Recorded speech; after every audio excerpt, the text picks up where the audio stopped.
my name is Dora, and I am the state representative for the 11th Assembly District, which covers Milwaukee and Glendale.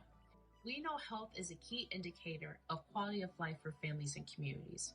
But in order to advance health equity, it means limiting food deserts, addressing the lead laterals in our water and our paint, expanding Medicare and Medicaid, and addressing tobacco use regulation.